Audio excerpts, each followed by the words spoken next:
Talk about glorious purpose. What an incredible 40-ish minutes of television. Wow. Wowie, wow, wow, in the words of Owen Wilson. Like, that was just incredible. I know that during the live watch-along, some of you were underwhelmed. I loved it when I watched it, but even the second time around, whoa, mind blown. You see this thing come together. It's so well layered and constructed. You see character motivation forming, seeds planted, and then sowed and then reaped in the very same episode. The comics references are incredible. We're going to have such a good time going over this. And I have to say, it's becoming a pattern with these Marvel Disney Plus shows that we don't always get as many answers as we expect. They get us every time. Although Kang is definitely coming. Oh, wait till I show you some stuff. I think there are some massive Easter eggs in this episode, and I feel there's an action sequence at the end here that rivals an MCU movie. In fact, this 40 minutes of TV, I hate to say it, but it's better than Black Widow. Black Widow's fine. It'll do. But this, I wouldn't want to be the movie that goes up against this episode. And this is just a single episode. I really feel, and I say this in my spoiler review, which I'm going to be posting soon for Black Widow, and that I think it's going to be getting harder and harder for the movies to compete with the TV shows because they just have more space to operate. And therefore, they also have incredible character development. Oh, the character development. Like, wow, this showcased an instantly iconic performance by Richard E. Grant as Classic Loki. I mean, I've come to like Sylvie because, well, look how happy she makes my boy Loki. Oh, wow. As you know, the saying goes, find someone who looks at you like that. Well, who wouldn't want to be looked at like the way Loki looks at Sylvie? This episode was incredibly romantic, surprisingly romantic. Hiddleston can really turn up the smolder. Like, it was all on him. He was doing all the romantic heavy lifting, but he was doing it. It was incredible. I believe he could fall in love with anything. I took so many screen grabs of their scenes. It's ridiculous. I'm not going to use all of them, obviously. I can't. But I was like, oh, look at their face in that shot. Look at Tom Hiddleston in that shot. Oh, they're holding hands again. It was great. It was just fantastic. It's a bit of a cheat that they were like, oh, he's bisexual, but then he makes a huge deal about a female Loki in particular. Like that makes the difference. You know, he couldn't fall in love with just any of the other Lokis. So classic Disney. But anyway, I still don't feel that Sylvie's a Loki. She doesn't feel like a Loki to me. She is technically, but she's Enchantress. And by the way, on her uniform, she has the Enchantress circles, which I just noticed in today's episode. So I don't feel any of the variants in this episode really were a Loki to me. I felt Kid Loki was disappointing. Boastful Loki didn't feel like a Loki. Even Tom Hiddleston himself as President Loki, I was like more of a gag than something like that like really worked in my opinion. But Richard E. Grant, I bring this up because Richard E. Grant, he was a Loki. You could just instantly feel it, and it was glorious. And that's what I think they should have been looking for more when casting the other variants. I mean, I'm a big fan of Kid Loki from the comics, and I have to say, if you're a Jack Veal fan, I apologize, but he just wasn't doing it for me personally. The biggest, he just did not seem like the character from the comics. The biggest reveal, of course, is at the end of the episode, and as I said in the watch-along, is that castle going to have Kang written on the doormat? I know some of you feel, it's Mephisto all over again and you're not going to get your hopes up. But we know Kang is coming. He's been cast. He's Jonathan Majors. And honestly, who else would live in a castle at the end of all time? But there's even more proof that there's Kang. Because let's take a closer look at the part of New York City in the opening of the episode, shall we? First off, you come across Doctor Strange's house, truly downtown New York City. But look at the Avengers building. It reads Qeng Enterprises 2019 on Qeng Park. And in the comics, Tony Stark sold Avengers Tower to Qeng Enterprises only for it to be revealed that it's secretly an organization run by Kang, not so thinly veiled with the name of the company, Kang.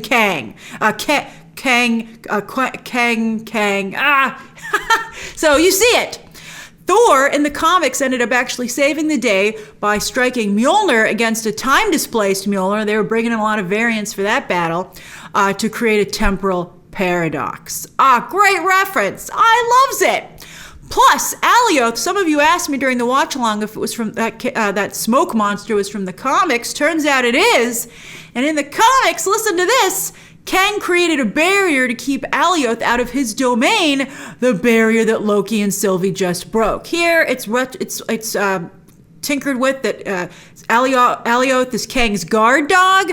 Maybe that's just Sylvie's interpretation of it, and Kang's like, what? That's just my bad neighbor. Did you let him in? But Alioth, it turns out, is the first being to ever break free of the constraints of time. And that's what he did with himself. What a waste. All right, he's just so hungry.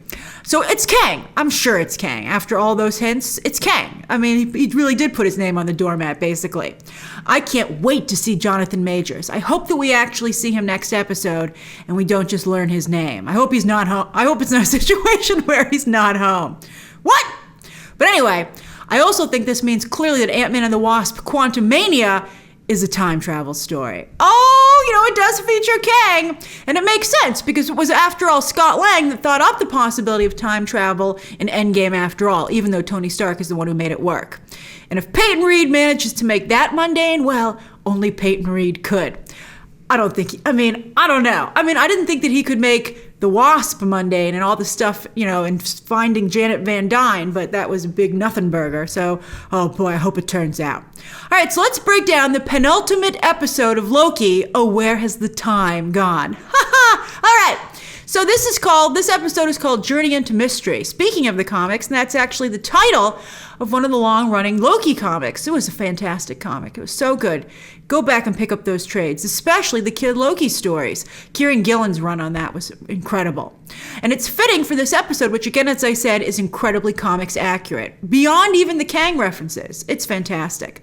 Also, up front, I have to give a huge shout out to composer Natalie Holt. Vital to the success of this show. Everyone's doing a great job, but you got to include her. Hildur Guðnadóttir is the first woman to win the Oscar for Best Score for Joker, interestingly enough, which has a little bit of a similar vibe. But I think Holt has real superstar potential. Like, where's Guðnadóttir? We haven't heard anything about her. Where is she? But I think Holt, someone's got to pick her up to do movies. I think she has the potential to be up there with the likes of Zimmer, Giacchino, and Göransson. She's that good. The score for episodes 1 through 3 is now available, and I can't say it enough. It is glorious. It's so good. Kate Herron, I also have to give a shout out to. She is the director of this show and this episode.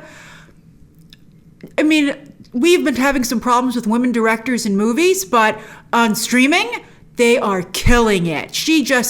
There's no gender here. She just did a fantastic job. She was just a great director. Just incredible. Although speaking of gender, she spoke out not last week, but with episode 3, Kit Harington, it turns out, is bisexual, and that's why the Loki reveal in episode 3 was so important to her. Too bad it's kind of being swept under the rug, but she did the best she could, and I think that it was obviously very important, and it was what she could get away with. So anyway, all right.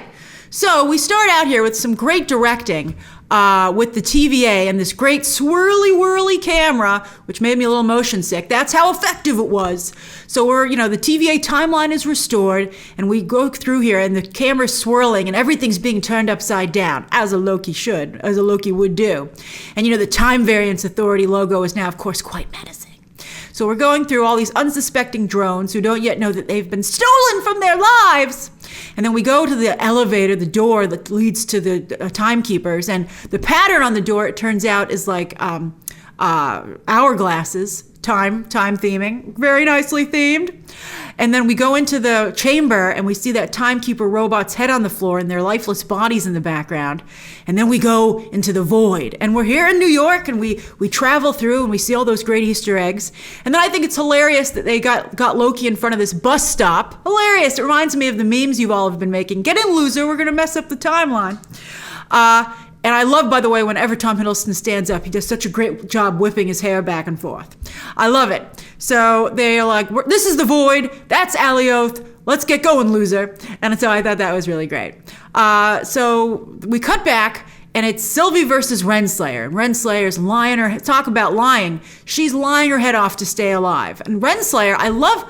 I didn't love Gugu Mbatha-Raw's performance at the beginning of this show, but the way she appreciates the deliciousness of evil, like a fine art, is pretty fantastic. I see the makings of a Kang groupie / Harley Quinn in the future. And that indeed, of course, is what Renslayer, I think, is going to be as they're involved in the comics.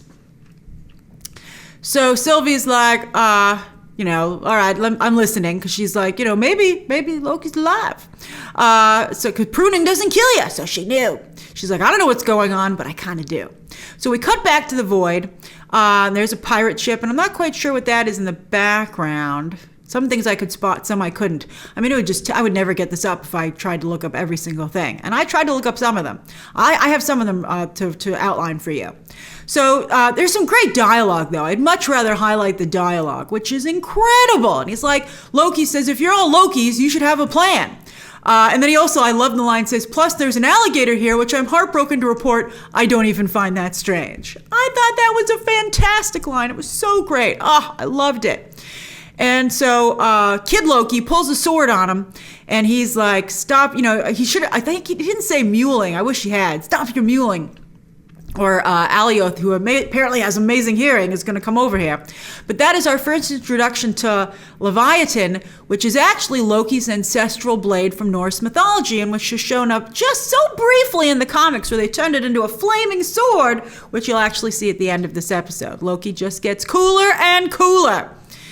All right, so Richard Grant, so good. Oh my gosh. And I like that they're basically describing what's going on here. And they said, we're in a shark tank, and Alioth is the shark, and alligator Loki is insulted. And I just love the line where Richard Grant explains to Loki and says, our Loki, I'm just going to refer to our Loki as Loki, and says he's overly sensitive like the rest of us. Oh, just imagine spending like an eternity with yourself. You really would come to notice all your flaws. But I would also hope your positives. A lot of low self-esteem around here.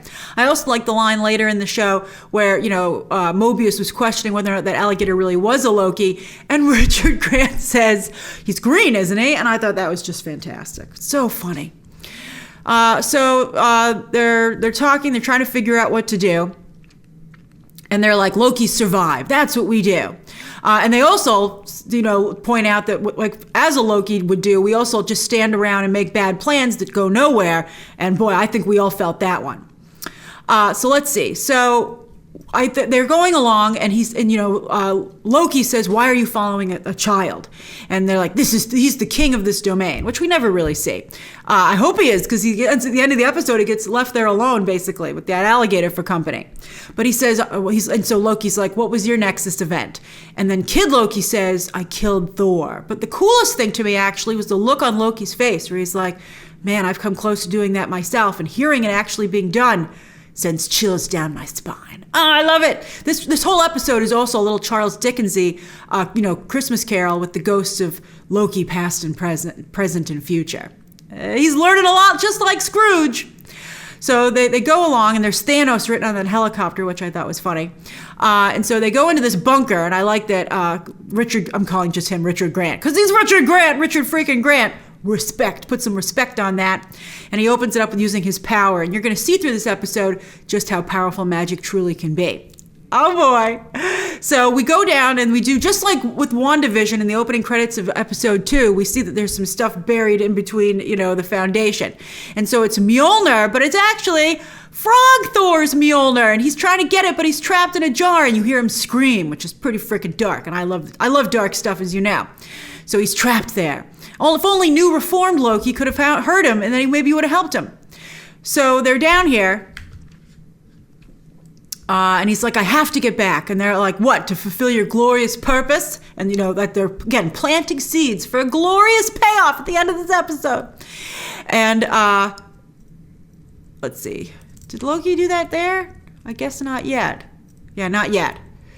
All right. So anyway, but I guess at this point, Loki's like, we just know that Loki's thinking about Sylvie. Oh, he's in love. All right, so he's like a Megara in Hercules. I won't say I'm in love. You should break into that musical number. So we go to see Sylvie, and Miss Minutes actually is the one. They're trying to find some files to help Sylvie, but about the end of time. And they bring it up, and you can see there's the end of time on the timeline. It's pretty cool. I would want to live there too. Nice. Kang's pretty awesome already. He lives in that rainbow area, just like the Rainbow Bridge. So since they hit a dead end, or the end of time, and Sylvie's like, I guess I don't need you anymore, Renslayer. And it's actually Miss Minutes who comes up with the lie about the void spacecraft, which did seem ridiculously convenient. And sure enough, it is. And even Miss Minutes is like, the jig is going to be up. But she stalls just long enough for the hunters to show up. That Miss Minutes. Who knew she was evil? So Sylvie goes up behind the judge's platform, and Renslayer goes right back to being evil. I love it. We need villains. We need some real villains in Marvel, especially since the Lokis are becoming good guys. So she's like, don't worry, I'll trap you, Sylvie, in a good memory. I'll be kind. And if you have any good memories. And Sylvie's like, just one. And we're like, does it involve Loki? And so she self-prunes herself. And that's what that guy says. She self-pruned. That was hilarious. That was so great. He's like, we're going to be talking about that in the cafeteria. And Renslayer's like, oh, good. She killed herself because she doesn't want anyone to know that you don't actually die when you get pruned. Or they'd all be pruning themselves. Let's get out of here, guys. So this is Roxy wine, which I looked up. It's not a 90s beverage. It's, I think, Roxcorp wine. They have a bunch of Roxcorp wine in there. And I'm sure because Roxcorp is an evil corporation, it's not very high quality. It's box wine. It's hilarious. But I loved seeing them pour it down the alligator's throat. That was really, really funny. So they're all sitting around here in the bowling alley. And this whole little playground, because they're all very childish, I guess. I guess that's why they chose that. And Loki's partial, of course, to games. So that's pretty clever. And I just like seeing the Lokis lounging together. That's just great. It's just really awesome. So boastful Loki is we find out how he gets his name because he's telling some tall tales, and Alligator Loki calls him on it, and I love them all jumping to stop Alligator Loki. And then Kid Loki sits atop not a throne of lies, well, kind of a throne of lies, I guess. I hope there aren't any children watching this breakdown. Let's just not talk about it, but you get what I'm talking about, right? So he's sitting on Santa's throne, which I guess a child would want to do. He wanted to usurp a child, the greatest ruler in the eyes of a child. So I thought that was very clever. So they're all having a good time, and so Richard Grant. They ask, what happened to you? I'd like to really know about what happened to you. And this was an incredible story. I'm so glad you asked, Tom Hiddleston. So, what Richard E. Grant, there's so much to go over. So what Richard E. Grant says is that he's like, okay, I'll tell you what happened to me. My life was great until I too ran into Thanos on that ship. And I'm like, wow, what was Thor wearing if you were wearing that? And what did Thanos look like? I guess this is what Loki looked like maybe in the classic storyline. Oh, I never thought of that. That's brilliant, actually. Wow. All right, so he's like, oh yeah, what I did was I conjured up some magic that was greater than anyone, even Thanos the Titan fell for it. And that was wonderful. And he talks somewhere in here about how great magic is and that it's much better than swords, which is, again, planting some seeds for later in the episode. So I like that he's like, I hid with some debris. I think he said it also in a really great way, like space debris. He's like, so I played dead with some space debris. Don't judge me, I survived. And he's like, I floated off, and I floated off into nothingness. And then I thought about in space how everywhere I went, I caused nothing but heartache. So I decided to go into self-exile. But at this point, by the way, Loki just feels bad for him. He just is like, pitiful Loki. And we're like, no, ghost of Christmas future Loki. So Richard Grant says, I felt lonely finally, and I missed my brother, which was so touching. Clearly the bond between Thor and Loki is strong in every timeline. The feels. So he says, I miss my brother, and I wonder if my brother missed me. And, also if anybody else missed me. I love it. All Lokis are also afraid of their feelings. So he said, I tried to get off the planet, and as soon as I did, the TVA snatched me up. And he said, that's what we are. We're the god of outcasts. The island of misfit toys. Another fantastic Christmas reference. And Loki's like, not me. I got to get out of here. This is not going to be my future. Very, Christmas Carol-like. He's like, we're good at surviving, but we're also good at escaping. And then he's like, hey, have any of you, he does the Loki version of taking out a Playboy magazine. And he's like, you ever seen one of us as a lady? And and Richard Grant's like, that sounds terrifying. And Loki's like, it is terrifying, but super sexy. And then he also says, and this I thought I caught this only on the second watch, and Loki says, she needs me. And I think that's so beautiful, because I think Loki has never felt needed by anyone ever before in his life. And I think we've all sometimes felt that way. Like, does anyone truly need us? And that's really wow. I'm not afraid to get in touch with my emotions. All right, so anyway, maybe a little. Damn you, Loki. And so he's like, we're going to get out of here. And I love that all the Lokis laugh at him. Particularly, I took these screen grabs because Richard Grant was just mesmerizing to me. It's like right out of the comics when Loki laughs. I mean, his performance is incredible. So Loki leaves and he's like, they're all a bunch of monsters. And he's talking, of course, about himself. Oh, wow, I love it. And then speaking of himself, and look at the face acting on Tom Hiddleston there. It's all Lokis. And it's the President Loki. Oh, they got us good in the trailers. Now forever when we see a trailer, we'll have to be like, is that the actual character or a variant? At least for the next couple of projects. And then there are a bunch of Loki extras who I have to say, I don't think did a very good job. I think the director, Kate Herron, should have been like, up your game. You're a Loki, damn it. And then Loki says this is a nightmare because he's really tired of dealing with himself. I love it. He wants to move on. He's stuck in a rut. Which all the Lokis are feeling. But then speaking of Lokis, the female Loki shows up, and she shows up in a bus for some reason, a school bus, and there's Alioth, who's like, ooh, I missed an M&M. And he comes after it, and then this is a gorgeous shot of her running. She's smizing. Tyra Banks would be proud. And she connects with Alioth, and she catches a memory, and she sees the barrier. He's like, yeah, that's when Kang locked me out, jerk. And so we see Kang's home. There's his front porch. Cool. He's like, and there's no get out sign, so I'm inviting myself in. I guess the Alioth and the barrier are the get out sign. And then you see, is that somebody standing on the? I never even noticed that. I'm not sure if that's just the glistening of that or something. We'll see. We'll see what's going on. And she's like, what the heck is that? Nice work, VFX department on the magic, by the way. And she's like, okay. And so she'll explain that to us in a few moments. But in the distance, Mobius is like, did anyone order a pizza? And he pulls up in a pizza car. I wish it was a Pizza Planet van. Oh, if we could only have had the crossover. And she jumps in and we're like, Mobius. And sure enough, this episode, it had enough to do. It managed to downplay the return of Mobius. But it had a great Mobius moment in the end. So we'll allow it. So it's just Skinny's Pizza, which I couldn't find any reference to in the MCU or Marvel comics. And they're driving along, and you see the Sphinx back there. And so then they're escaping. So we cut back, and then President Loki's like, oh yeah, and he's apparently, dark Tom Hiddleston, not reformed Loki. And there's one of the few shots of them in the same frame. I love it.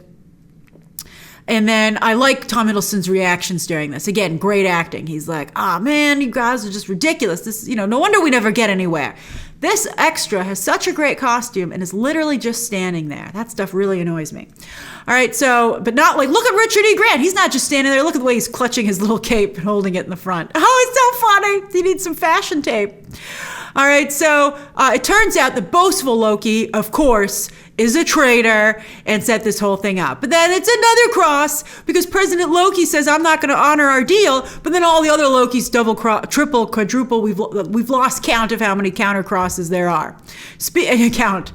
And then Alligator Loki bites President Loki's hand. And I thought this was really funny that he bit it off. Although I don't know where all the blood is. I guess Loki was kind enough, Alligator Loki, to close the wound. But I like Tom Hiddleston's scream. I got a kick out of that. Now look at this. This is really important. This is again setting the tone for the importance of magic at the end of the episode. So sure enough, it's classic Loki to the rescue, which you wouldn't expect because his costume is so stupid. But look, he takes out that Loki, saving Tom Hiddleston. Then he conjures up another mirage, which we talked about at the beginning, actually, with Tom Hiddleston talking to Mobius about his powers. And so he conjures up a distraction, and he has these hard light holograms go and fight them.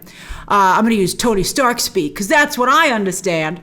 And then they make their getaway. Look, he's doing such a great job with the cape swirling. Tyra Banks would be eating up this whole episode. So that's fantastic. I miss America's Next Top Model. When it was good, it was really good. So anyway, they escape, and Richard E. Grant's like, darn it, we're all a bunch of traitors. We always stab each other in the back. We're broken, all for searching for a glorious purpose. Again, setting the tone for the amazing callback at the end of the episode. And then Kid Loki says a great line. He says, and at any time one of us tries to fix ourselves, we end up here to rot. And our Loki says, that's why I must escape. I have to break this cycle. So he says, I got to go back and I'm going to kill this thing. If it's alive, that means we can kill it.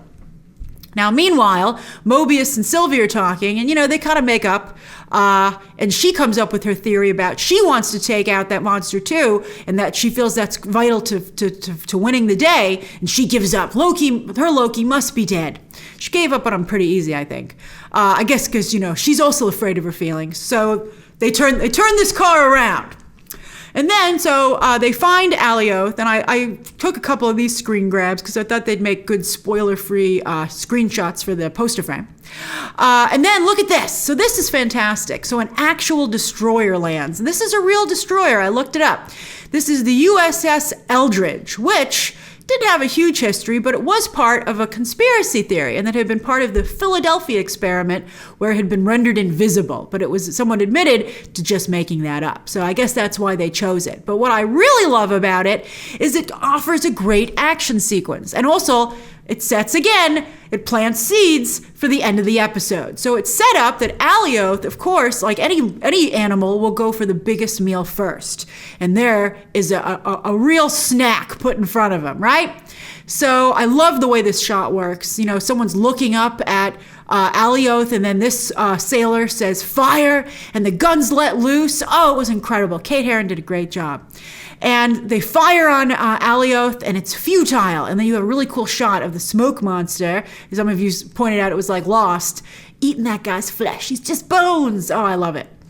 And then, so Alioth ate that real quick. He just gulped that down. And they're like, okay, maybe this plan needs a little bit of work. And then they're like, Kid Loki hears a car coming. And they're like, who could it be?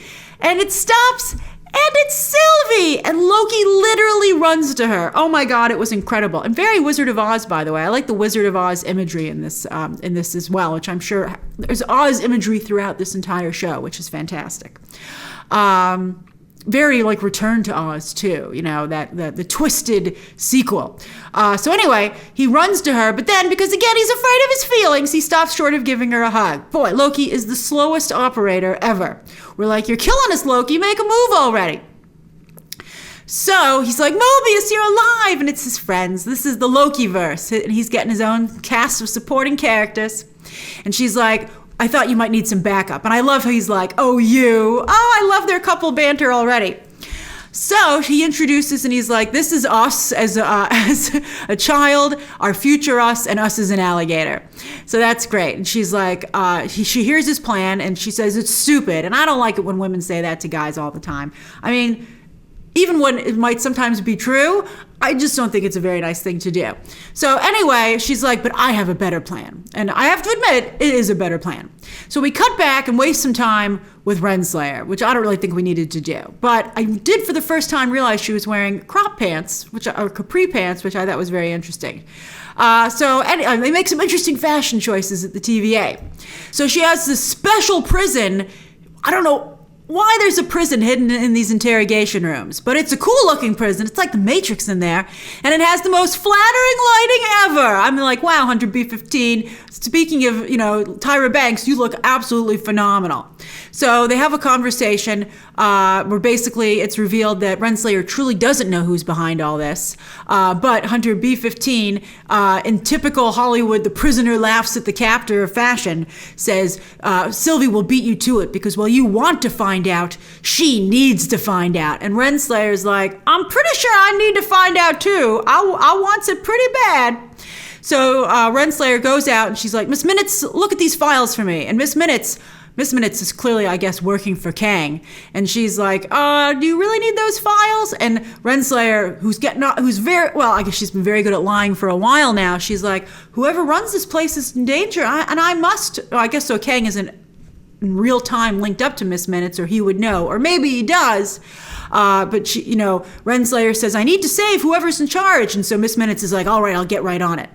So we go back to the Void, and they were in some shack called Dom's Cuts. I couldn't find out what that was a reference to. They had a license plate from Missouri. I was like, maybe it's a Peter Quill reference.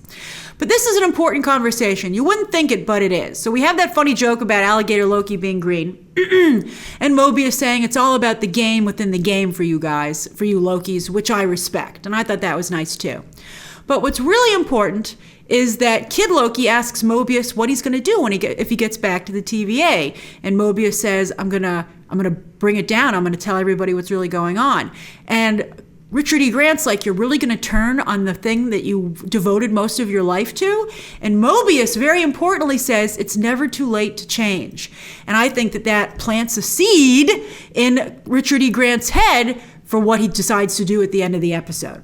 And then we step outside for this super romantic scene. I mean, like, move over, WandaVision. There's another hot romance. You can't get hotter than Wanda and Vision, but this is right up there. Romance has been missing from the MCU for so long, although the end of Endgame was not so romantic, but it was romantic, but it was very sweet. But I never really got the Steve and Peggy romance. They didn't seem to have any chemistry to me, beyond what was written down. But wow, the heat between, Wanda and Vision and now Loki and Sylvie is just incredible. So they start out, it's such a well-written scene. It covers so much and reveals so much organically. So it starts out with Sylvie being like, yeah, he's not so bad about Mobius. And Loki points out, well, he's not so good either, which is why I think we get along, which I thought was fabulous. And then Sylvie says, he really cares about you. And Loki is like, yeah, I guess he does. But he's thinking, speaking of caring, I sure care about you, Sylvie. But he can't say it. So it's very cold out there, which is the perfect opportunity for a snuggle. But instead, he just conjures up a blanket for himself. And even she's like, are you kidding me with this? What's it going to take, man? Perfect opportunity after perfect missed opportunity. So they're sitting there talking, and she's like, how do I know? First they talk about the connection. And she's like, oh, Mobius told me his theory about our connection. And she's like, oh, totally stupid, testing him. And he's like, oh yeah, so stupid. You can both tell. Neither of them thinks it's stupid. And again, this connection is going to come into play later on in this episode. So it's very important to bring it up here again, and they're both very much thinking about it, although for different reasons than saving the world. So, and boy, the looks. So anyway, he decides to conjure the blanket for both of them. And it's fantastic. And sure enough, because she's a Loki as well, she decides to crack a joke. And she's like, it's not very snuggly. What is this, a tablecloth? And I thought that was a hilarious joke, because it is an odd-looking blanket. It doesn't look like it's keeping them very warm at all, but it is very fashionable. So that was a cute little exchange. I thought they both did it very nicely. And by the way, I love this shot where after he puts the blanket on both of them, the way he smiles to himself, like he's like, I did it. I finally did it. This is going very well. And I'm like, it is, Loki. Keep going. So anyway, she says, how do I know I can trust you and you won't stab me in the back? And he's like, I've done that my whole life, and I don't want to do it anymore, and I'm not going to do it to you. And he mentions his father, his brother, and his home. And Asgard truly does mean very much to Loki, as you're about to see again, also at the end of this episode. Oh my God, so many, they're really farming in this episode, boy. They're reaping what they sowed. So they have a really nice exchange, and then, she's saying, hey, when this is all over, maybe you can go rule a timeline. And he's like, but in all seriousness, maybe we could figure out something to do together. And she's like, maybe we can. And I'm like, you probably just both jinxed yourself. It's like talking about, this is my last week before retirement in a police movie. You're totally going to get killed or something bad's going to happen. You should never bring it up. Never. They should never have discussed this. I fear that she's not going to make it out of this series alive because of that. Darn it. All right, so I hope they at least get one kiss. All right, so anyway, they go and they have this is like some Lord of the Rings here, man. When they see the Alioth with its purple lightning, is that a reference to bisexual lighting? I would like to think it is, but, it's so all over the place at this point, and they've done so little with that. I don't know if we can still accept it. So anyway, it's just a cool shot. And they're like, there it is. We're going to kill that. We're going to kill ourselves or defeat ourselves, or I guess enchant ourselves a cloud. So she gives Loki the Tempad, which every time they say it, it sounds like a women's sanitary product to me. I don't know why that never came up on set. I'd be like, we really should come up with a different name for it. And he's like, no. And he gives it to Mobius. He's like, I'm not leaving you. So Mobius is like, peace out, happy to leave. But before they go, Kid Loki gives his sword, Leviathan, to our Loki. And Loki's like, awesome. And then he conjures himself up a little backpack, puts his sword in there. I like it. It looks great. And they actually both have swords now. I think she lost hers, but she's still carrying it. She has the Holt. So anyway, Kid Loki's doing the Peter Pan stance, which I'm partial to myself. So Mobius, the other two Lokis, by the way, decide to stay. Well, three Lokis, technically, with the alligator. They're like, no, it's okay. This is the home we know. This is the world we know now. So Mobius is about to leave, and he holds out his hand for a handshake to Loki. And this is gorgeous. He's like, I'm not going to make the same mistake I made with Thor. And he gives Mobius a hug. Oh, such a hug. Oh, it was great. It was so beautiful. And I know that some of you are like, you guys should kiss. I don't know. I don't sense the sparks between the two of them. But the show did introduce that, to be fair. But Mobius cuts the tension by saying to Sylvie, you're my favorite Loki. And I like that she has tears in her eyes. I think that's great. By the way, Sophia Di Martino has looked her best in this episode. She's never looked as good the rest of the show. So the hair and makeup team and the lighting team did a real nice job, and the cinematographer. So Mobius is out of there. I'm looking forward to seeing what you do next episode, buddy. So he leaves us with our two Lokis and another great shot as they face their glorious purpose. And speaking of that, Richard Grant looks back, and you think he's just taking one last look, but he's not. So this is a great action sequence. This is just incredible. So actually, where are they having this fight? As many of you pointed out during the watch along, it looks like it's the helicarrier versus some of the ships, Thanos' organic ships from the past movies. Loki gets behind Sylvie. He's like, okay, your turn. You said you had this. And she says, I need a distraction. And I loved this shot. They both look so great here. It looks right out of a comic book. It's so well done. And they're just so perfect. It's just gorgeous. And he so lovingly puts his hand on her shoulder. And again, I'm like, man, Loki, you always just come up short of actually making a move. Like so many women or anybody in romantic relationships or almost relationships, Sylvie's like, I'm just going to keep hoping I'm going to keep playing along and hope it goes somewhere. So he's like, I'll do the distraction. She's like, okay. So we have these great panning shots of Sylvie with her green magic, and look at Loki run. Oh, he's been the side character in so many movies. It's so great to see him the star, and the action star, no less. So he pulls his sword in one of the coolest shots of the show. That's just, again, it's beautiful. Wow. Just made for screen capturing. And he's waving that sword around, and he's like, over here, guy. Look over here. Look up here. Three Amigos fans. And so you have this shot, and they're both trying to take this smoke monster down. They're fighting an amorphous foe, and it looks like it's not going to work. And just as it looks like Alioth is about to swallow Sylvie, which is an incredible shot, and again, foreshadowing of the Loki he's going to swallow, we see this incredible green light coming from off screen. What could it be? What could it be? Even Loki's like, what the heck?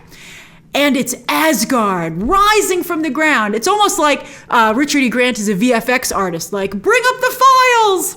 So he brings up Asgard, and it's just incredible. It's an incredible sequence. And then he picks to bring up Asgard, his adopted home, which even though he's tried to defeat it so many times, you can see that he truly does care about it. It's just incredible. So what's going to distract Alioth? A big meal. And here's, choke on this, buddy. So Alioth is like, yummy. And they're like, Sylvie's like, how is he doing this? And Loki answers, I think we're more powerful than we think, which means we can do this, Sylvie. If he can do that, we can do it too. So he's conjuring up Asgard, and he screams to them to go, do what you need to do. And we have this amazing pan shot of the detail of what he's conjuring. And in witnessing this amazing thing, Sylvie takes Loki's hand. Oh, the feels, because they held hands when they created that other Nexus event. So they hold hands and they're like, let's do this.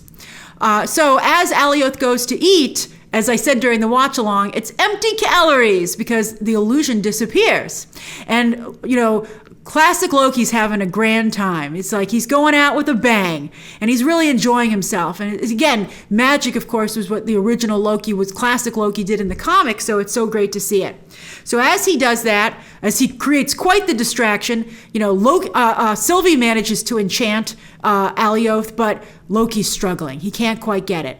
So he better hurry up, though, because Classic Loki's distraction is fading.